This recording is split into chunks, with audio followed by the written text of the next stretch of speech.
Hey y'all. Um, Let me see. This is week 2 of me doing the live this way. Oh, it's officially started. Hey y'all, welcome back. This is Erica. Um, for those of you who are new here, I am a certified human design analyst and a personal development coach. And so every Wednesday, I try to do a workshop around personal development as it relates to human design specifically, because that's what this Facebook group is for.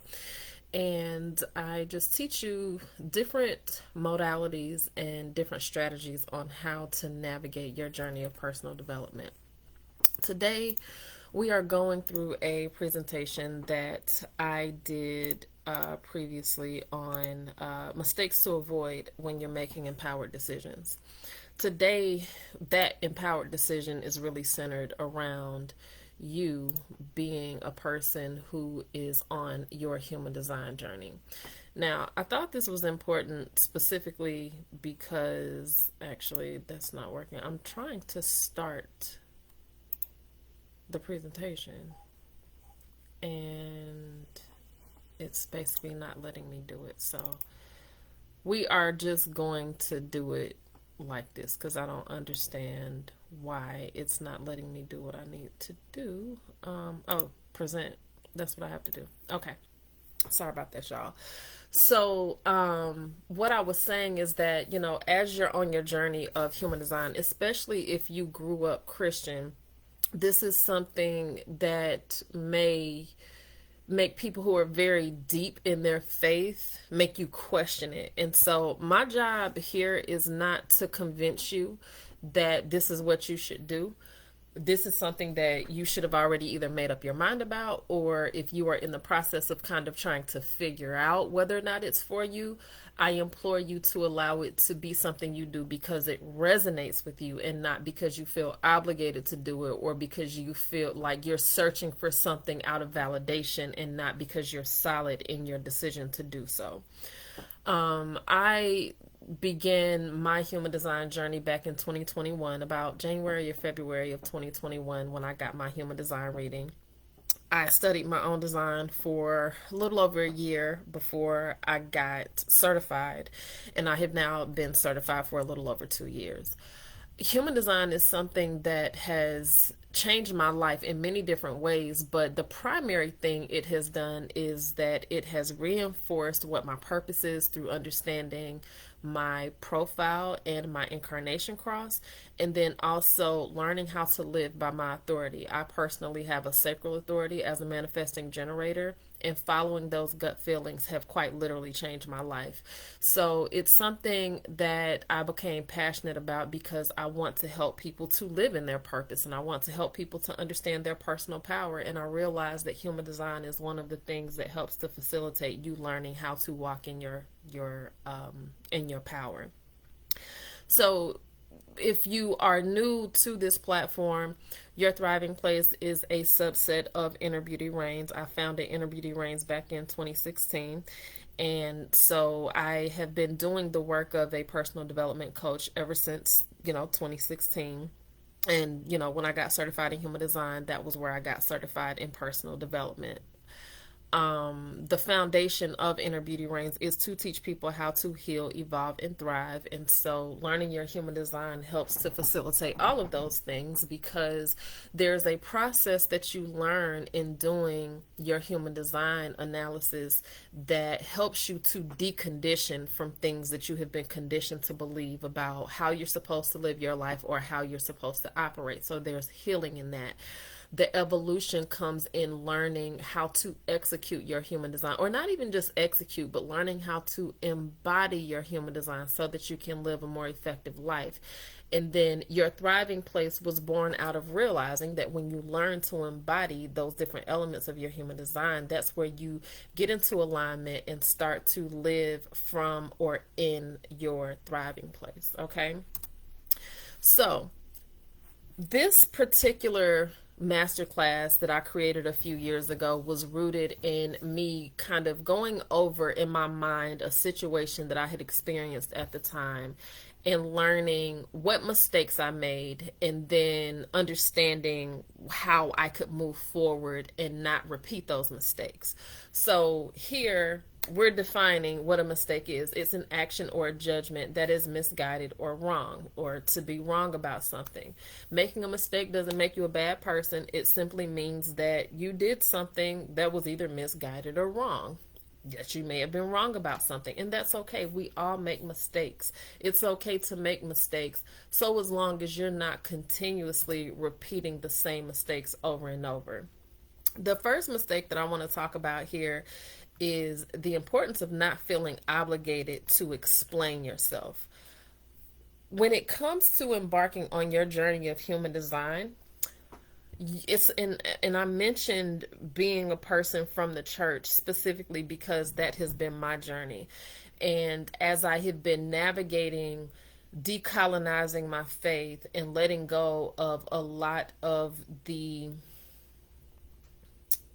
things that are taught in Western Christianity that really don't serve us as individuals, I have gotten to a point where I don't debate my faith within. As a matter of fact, I don't really debate faith at all anymore because everybody has to walk out their own faith, and it's not always going to look like somebody else's journey. I am not a person who says God permits you to do this or I misspoke. I am not a person who feels that we have a right to tell somebody else what God will or won't permit them to do.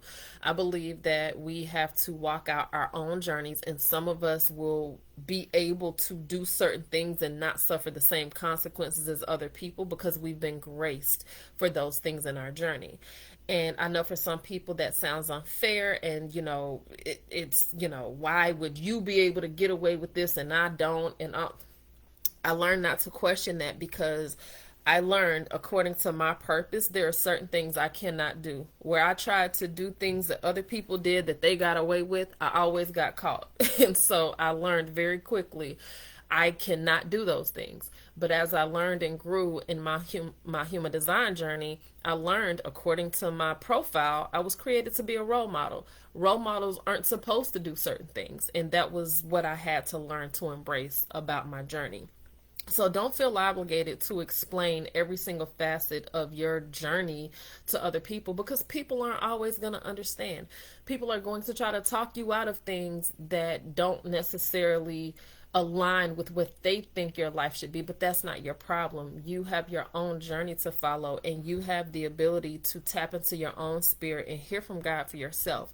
Yes, sometimes God will send people and he will give people a word to give us. But when it resonates with us, or when it aligns with what we've prayed for, or the ways in which God has shown up for us, or, the things of the spirit, when they align, that's when you know that what that person is sharing with you is for you. But sometimes people want to give you a word out of feeling some sense of validation within themselves, and that's not really your problem.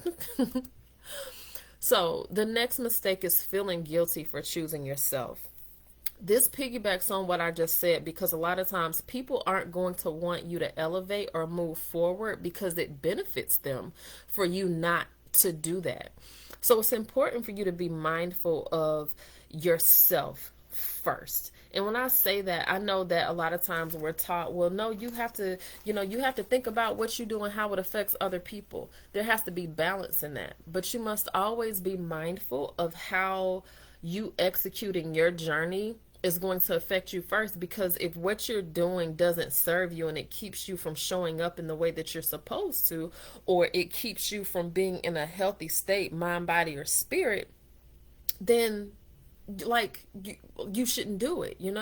So don't ever feel guilty for choosing yourself, because at the end of the day, you have to live this life for you first. You have to exist and take care of yourself for you before you can do that for anybody else. And this includes parents, this includes caretakers. And sometimes it's difficult because you have obligations to take care of, but you must always find a way to make sure that you are choosing yourself in some way, but that you also aren't allowing yourself to feel guilty for it. The next thing we're going to talk about is not setting boundaries. This is one of the biggest ways in which we do a disservice to ourselves, because we are often just in this space of how can I explain this? I'm gonna venture to say that a lot of times our failure to set boundaries is rooted in immaturity and a lack of experience. The more experience you gain in this life, the more you learn the importance of setting boundaries. And let me tell you something, when you hit the 40 club, you're not going to give a damn what nobody think about your boundaries. I'm just telling you that from experience. And it started happening a little bit before I turned 40, but let me tell you something, there was something about 40 that was sort of a light switch in my life. I was like, no, you can't. The answer is no. Or these are the parameters in which these things can take place. That was the foundation of it. The next mistake we're going to talk about is failing to prepare. Reality is, many of the things that transpire in our lives are things that we could have prepared for. And hindsight is 2020, of course, and a lot of times you can look back at what transpired and know exactly what you could have done to better prepare for that situation, but you didn't because you allowed outside factors to affect your ability to be prepared.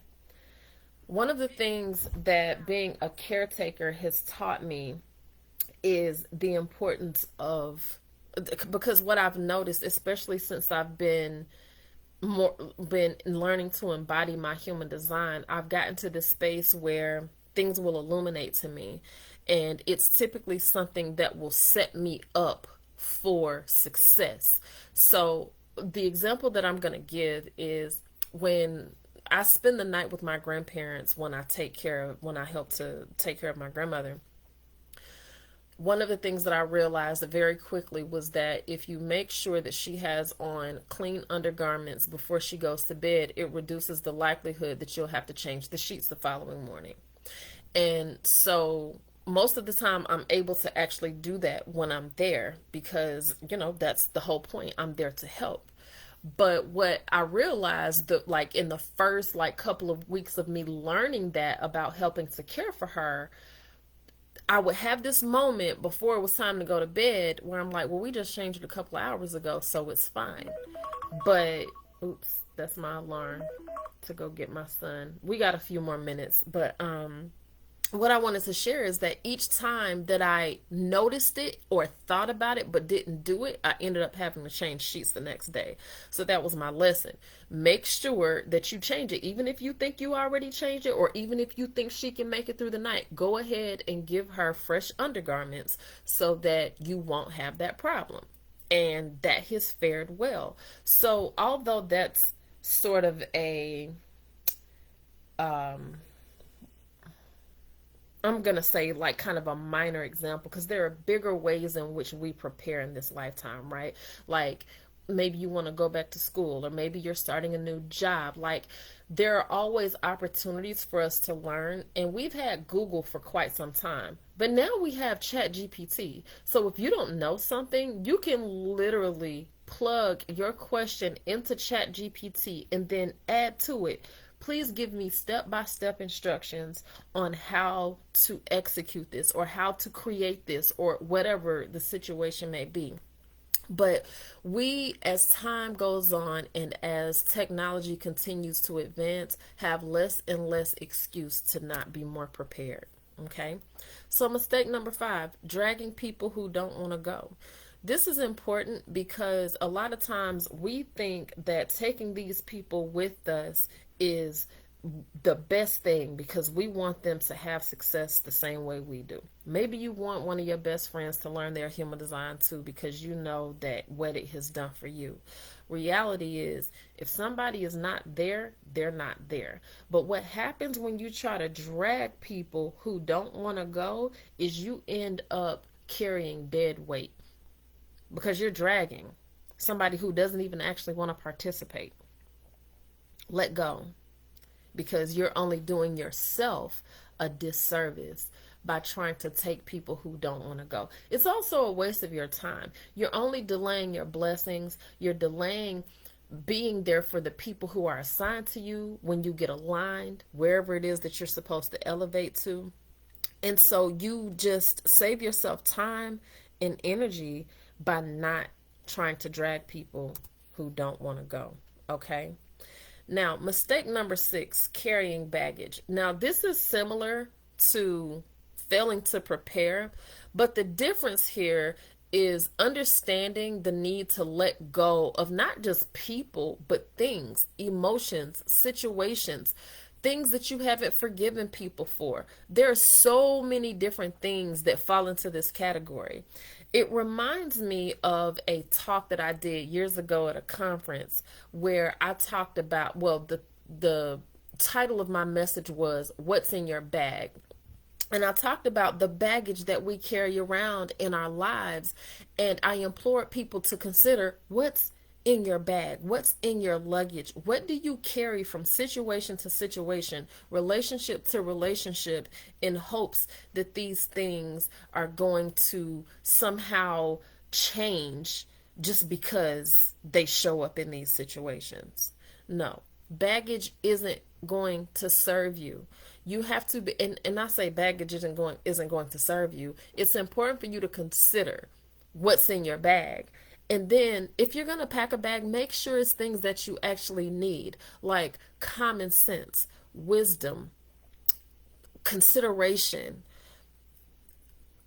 like the things that are going to serve you in this life and help you to be better in the various environments that you go into. But be mindful of the baggage that you are carrying through this life. And as you decondition in your human design journey, that's going to help you to minimize that baggage. Okay.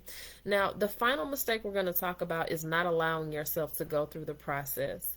You only delay your journey of personal development when you refuse to go through the process. So let's just say you're having a discussion with somebody about something that happened to you. Those feelings that rise up when you talk about that thing, I mean, listen, you have to deal with those things or they become embedded in you in a way that they come out in your behaviors. They come out when you snap on people. They come out in the habits that you form. So it's important for you to be mindful of how you're navigating, processing things, because when you don't allow yourself to go through the process, those things are going to come back up. And it does you no good to get a human design analysis if you're not going to actually do the work. When those things come up, yes, sometimes it can be tough. Sometimes the things that, like yesterday, I recorded a podcast about my journey or my experience of being in foster care. I had to revisit some very difficult memories, and I ended up having to get on the call with one of my best friends, or get on the phone with one of my best friends to kind of process some things, because I realized like there were still some things that I needed to work through. But being able to talk about those things helped me to release them. And so sometimes allowing yourself to go through the process is really just about you releasing the emotions or the things that come up within you when you talk about it. But talking about it, getting those words from within you to outside of you, whether you're speaking it, journaling it, or whatever the case may be, it's going to help you. All right. So this presentation, as I said, was created a couple of years ago. So the title of this book, The Courage Manual, the cover of that book is now red, but it is on the website. So you are more than welcome to go to the website and download that. I think all of the ebooks are $10. And the human design analysis. If you haven't gotten your human design done yet, listen. And if you're in this group, you actually get a free mini report. So if you haven't gotten your free mini report, shoot me a DM and I will get that sent over to you in the next day or so. I hope that you had a chance to learn something new today. I appreciate you for tuning in, and I will talk to y'all in the next class. All right. Hope y'all have a great day.